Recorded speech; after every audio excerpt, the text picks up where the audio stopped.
Dans cette vidéo, je vais t'expliquer comment est-ce que tu dois sélectionner les villes dans lesquelles tu dois investir dans un parking. Puisque effectivement, toutes les villes ne sont pas aussi rentables que les unes que les autres. On commencera cette vidéo par une petite analyse des statistiques qui sont publiées sur le marché, mais on verra que c'est malheureusement pas très fiable. Ensuite, je te montrerai la méthode que j'utilise pour définir une zone de recherche cohérente afin que tu puisses trouver les meilleures opportunités pour toi et puis surtout que tu puisses les multiplier pour faire grossir ton patrimoine.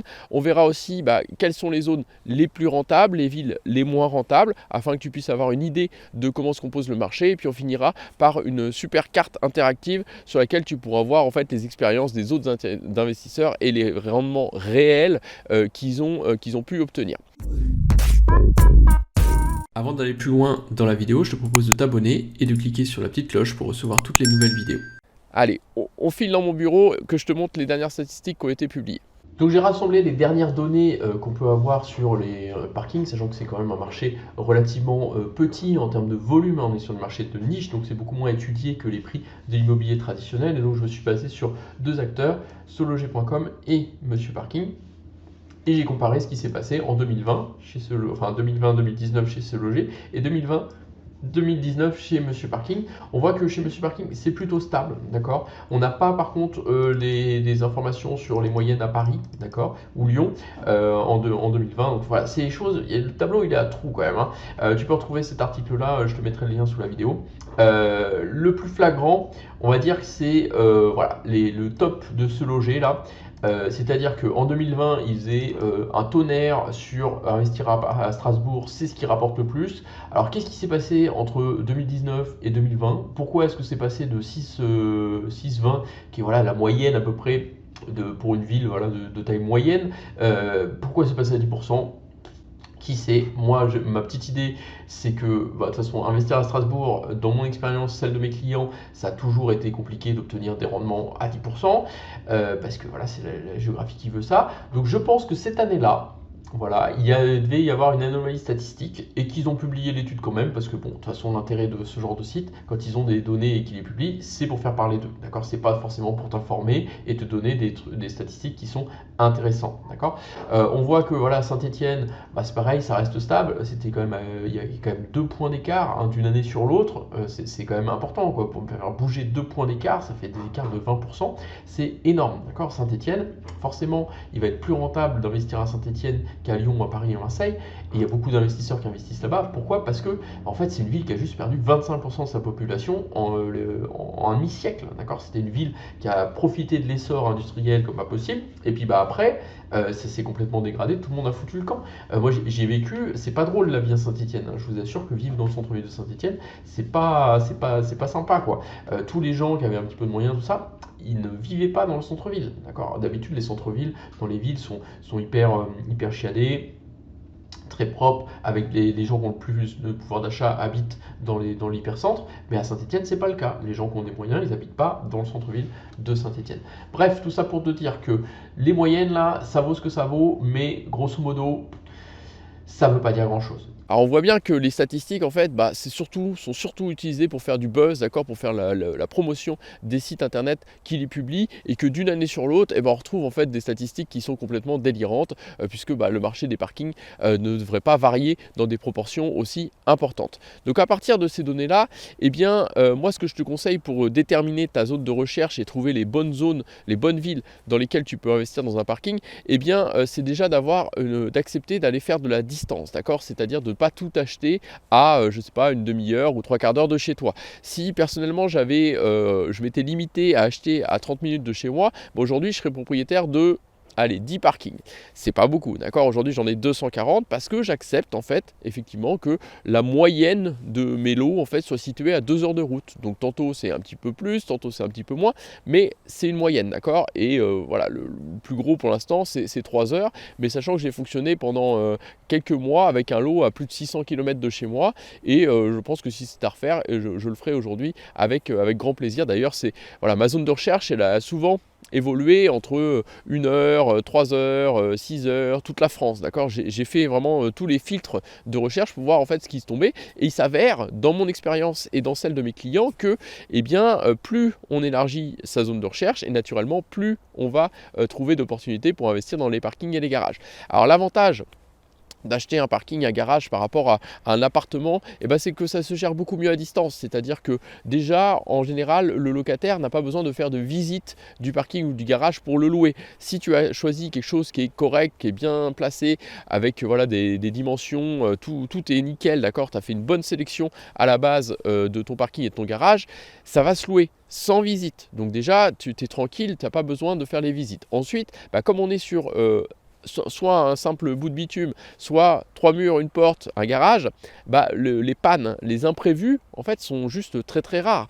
Puisque d'une manière ou d'une autre, moi je me suis jamais fait appeler à 9 h du soir pour un problème dans un garage, alors que ça m'est déjà arrivé plusieurs fois pour des appartements, puisque bah, il n'y a pas de problème électrique, il n'y a pas de problème de fuite d'eau. Bref, c'est une gestion vraiment bon père de famille, donc qui évite les déplacements, puisque bah, naturellement, il y a peu d'entretien, puisqu'il n'y a pas grand-chose à entretenir, tout simplement. Donc ça, c'est une des premières raisons. On peut noter aussi que le turnover, pareil, quand on a bien sélectionné son investissement, il est relativement faible. Quand j'avais mesuré sur voilà, une entité de... je crois qu'on était déjà sur des données assez statistiques. Sur mes locations, on était sur 11% de turnover par an. C'est-à-dire que pour 100 garages, j'avais 11 relocations à faire. 11 départs, 11 rentrées. Donc au final, c'est très très peu de travail, sachant qu'en plus, tout est concentré sur la même période de l'année, puisque voilà, il y a quand même une demande qui est très saisonnière au niveau des parkings et des garages. Donc tout ça fait que bah, on peut investir facilement à distance, bon, évidemment à condition de connaître les techniques de location que je dispense dans mes formations, notamment réussir ces locations, et puis de bien sélectionner à l'achat, et donc ça tu peux voir ça dans Parking Academy et la Garage Academy, mais ça se fait. Alors les villes où investir, eh bien en fait on va se rendre compte que plus la ville est grosse, c'est-à-dire plus elle a d'habitants, et moins en fait elle va offrir de rendement. C'est tout à fait normal, c'est la loi de l'offre et la demande. C'est-à-dire que si on a un parking qui est très très rare, par exemple dans le centre de Paris ou dans le centre de Lyon, des quartiers historiques où les parkings, il n'y en a pas, parce qu'il y a une époque où bah, en fait, il n'y avait juste pas de voitures, donc on n'avait pas prévu les places de stationnement avec les habitations. Donc nécessairement, c'est une place de parking ou un garage qui va s'arracher, d'accord. On peut monter sur des 50, 60, 100 000 euros la place, parce que bah, en fait, on a juste des gens très riches qui vont se battre pour avoir la seule place disponible. D'accord, donc c'est comme ça, et c'est un effet rareté. Et on va regarder que dans tous les centres-villes, d'accord, que ce soit dans toutes les villes de France, eh bien les prix des places sont toujours plus chers qu'en première couronne et qu'en deuxième couronne. On le voit notamment à Paris, quand on a des statistiques à peu près fiables, eh bien dans les arrondissements centraux, avec voilà, le 16e, le 17e, on retrouve les prix les plus élevés. À l'inverse, quand on va déjà dans les environnements un petit peu plus pauvres, un peu plus riche en parking, c'est-à-dire le 13e, le 19e, le 20e, eh bien on a des prix en fait qui commencent à baisser, et dès qu'on passe le périphérique, alors après, première couronne, c'est pareil, hein, ça s'étudie ville par ville parce que ce n'est pas une généralité, mais déjà on va avoir des rendements qui vont être un petit peu plus intéressants. Et si on va carrément en deuxième couronne ou au bout des lignes de RER, eh bien là on va trouver des rendements qui sont encore plus intéressants. Ça s'explique parce qu'effectivement la concentration de personnes diminue, et donc forcément comme il y a moins de personnes qui sont prêtes à acheter le parking et il y a moins de personnes qui sont prêtes à louer le parking, eh bien en fait on peut se retrouver avec deux risques. Le risque de vacances locatives, c'est-à-dire que bah, effectivement quand on est à Ponto-Combo par exemple, eh bien on va trouver sans doute moins de locataires pour son parking ou pour son garage que quand on est, je sais pas, dans le 2e arrondissement de Paris. Ça c'est la première chose, donc forcément le risque de vacances locatives, ça veut dire bah, on va sauter 1 mois, 2 mois, 3 mois de loyer par an, et on va passer du temps à faire des visites, à passer des annonces, à répondre au téléphone sans loyer en face, donc bah, forcément ça offre, il faut offrir un petit peu plus de rendement parce que c'est moins attractif. Et puis on a aussi le deuxième petit souci éventuellement, le deuxième risque, eh bien c'est à la revente, puisque effectivement j'aurai moins d'acheteurs qui vont être intéressés pour acheter un lot de parking à Ponto-Combo que des personnes intéressées pour acheter un lot de parking en plein centre de Lyon hyper bien placé, d'accord. Donc forcément, eh bien quand on est vendeur, on va être obligé de baisser son prix, et quand on offre, voilà, quand on propose un parking à un investisseur, lui ce qu'il va regarder, ça va être le côté rendement risque, et on sait bien que voilà, plus on s'éloigne des centres-villes, plus ça va être risqué en termes de de plus-value et en termes de vacances locatives. Donc on voit bien que tout est une question de distance de centre-ville, donc ça veut dire que quand tu auras défini ta zone de recherche à 90 minutes, 1 heure, enfin 2 heures, 2 heures et demie, 3 heures de route de chez toi, eh bien forcément tu vas te retrouver avec une multitude d'occasions. Tu vas aussi bien pouvoir cibler des parkings en hyper centre-ville d'une grande ville de 150, 200 000, 1 million d'habitants ou plus, et donc avoir des rendements qui sont moyens, puisque forcément ça va être plus rentable que l'immobilier d'habitation, mais ça sera toujours des rendements qui seront plus faibles que si tu achètes dans les banlieues ou dans les petites et moyennes villes, d'accord? Aller acheter des parkings ou des garages dans les petites ou moyennes villes, forcément, là, tu vas trouver des rendements qui vont être 1,5 fois, 2 fois supérieurs à ce que tu peux trouver dans des hyper centre-villes, d'accord? Donc, c'est important pour toi d'avoir la bonne zone de distance pour multiplier les opportunités. Alors, si tu veux regarder non pas des données, des moyennes, parce que forcément, les moyennes, ça ne veut rien dire. Si, je ne sais pas, tu fais 5% de rendement de moyenne sur de l'habitation, il y en a qui vont faire 3%, et puis il y en a qui vont faire 10%, d'accord? Parce que dans les moyennes, forcément, les extrêmes existent. On peut avoir ce qu'on appelle des déviations, des variances qui sont importantes. Et ça, c'est dû à quoi? C'est dû à la compétence, en fait, de l'investisseur, voire parfois à la chance, mais quand on fait ça sur plusieurs années, quand même, la chance, elle a peu de chance, elle a peu de chance. Il y a peu de probabilité que ce soit dû à la chance quand on trouve des rendements extraordinaires pendant plusieurs années. On va plutôt mettre ça sur le côté compétence que multiplication de la chance. Si tu veux retrouver en fait toutes les histoires que j'ai publiées depuis 2012 sur le site internet Parking Garage, eh bien j'ai créé en fait une carte interactive où tu peux géolocaliser en fait toutes les histoires afin que dans ta région tu puisses aller voir ce que des investisseurs et des investisseuses ont pu réaliser. Et puis j'en profite en fait pour lancer une invitation.